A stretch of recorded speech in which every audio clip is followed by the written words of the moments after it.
தமிழகம் முழுவதும் கஞ்சா வழக்குகளில் 80 விழுக்காடு ஜாமீன் மனுக்கள் குறிப்பிட்ட ஒரு வழக்கறிஞர் தாக்கல் செய்வது தெரியவந்துள்ளதாக உயர்நீதிமன்ற மதுரை கிளை தெரிவித்துள்ளது. கஞ்சா வழக்கில் 15 மாதங்களாக சிறையில் உள்ள டோனி என்பவர் தாக்கல் செய்த ஜாமீன் மனு நீதிபதி புகழேந்தி அமர்வில் விசாரணைக்கு வந்தது. அப்போது தமிழகத்தில் போதைப் பொருள் வழக்குகளில் கைது செய்யப்படும் நபரின் வழக்கறிஞராக போலீசாரின் தூண்டுதலின் பேரில் குறிப்பிட்ட வழக்கறிஞர் நியமிக்கப்படுகிறார் என்று நீதிபதி தெரிவித்தார். வேறு வழக்கறிஞர் குறுக்கிட்டால் வழக்கு தகவல் பெற அலையவிட்டு தாமதமாக வழங்குவதாகவும் ஜாமீன் வழங்க கடுமையாக ஆட்சேபனை தெரிவிப்பதாகவும் தெரிவித்தார்.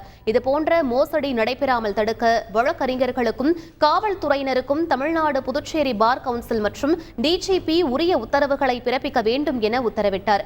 ஒரு காவலர் பல ஆண்டுகளாக நீதிமன்ற பணி மேற்கொள்ளும் போது அவர் ஒரு குழுவை உருவாக்கி செயல்படுவதற்கு வாய்ப்புள்ளதால் இதை தவிர்க்க நீதிமன்ற காவலர்களை அவ்வப்போது மாற்றுவதற்கான வாய்ப்புகளை டிஜிபி கண்டறிய வேண்டும் என்று அறிவுறுத்தினார். இவ்வழக்கில் மனுதாரர் சிறையிலிருந்து காலத்தை கருத்தில் கொண்டு நிபந்தனைகளுடன் ஜாமீன் வழங்குவதாக நீதிபதி உத்தரவிட்டார். செய்திகளை உடனுக்குடன் தெரிந்து கொள்ள உடனே சப்ஸ்கிரைப் பண்ணுங்க.